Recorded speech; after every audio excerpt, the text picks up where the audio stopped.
தயாரிப்பாளர்கள் தலைவா ஒரே ஒரு நாள் தலைகாட்டியில் தலைவா காசு முன்ன பின்ன இருந்தாலும் பரவாயில்ல அப்படின்னு தயாரிப்பாளர்கள் சொல்கிறாங்க.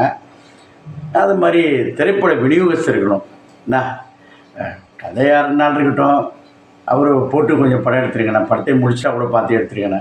சரி, வேறு வழி இல்லாமல் தயாரிப்பாளராக இருக்கட்டும், ஹீரோக்கள்கிட்ட கூட சொல்கிறாங்க. ஹீரோக்களும் போகிறாங்க. ஒரு ஒரு குறிப்பிட்ட நடிகர் அவருக்கு இந்த அளவுக்கு ஒரு பெருமையும் இந்த அளவுக்கு ஒரு வளர்ச்சியும் ஏற்பட்டதுக்கு காரணம் அவர் ஒரு சிவனடியா. ஆமாம், சிவனடியா. எல்லா இடத்துலையும் சிவன் கோயில் எங்கே இருக்கோ ஓசப்படாமல் யாருக்கும் சொல்லாமல் மூலமாக போகிறது, அங்கே ஏற்பாடு பண்ணி யாரும் கூட்டத்துக்கிட்ட சேர்த்துறாங்க. ஆனால் அந்த சிவனடியா என்ன செய்கிறாருன்னா, இன்றைக்கு திரைப்படத்தில் அவர் இல்லாத திரைப்படமே இல்லைங்கிறது தான் கணக்கு. அவர் போய் அந்த கோயிலில் அது ஒரு மலை மாதிரி ஒன்றும் இல்லை,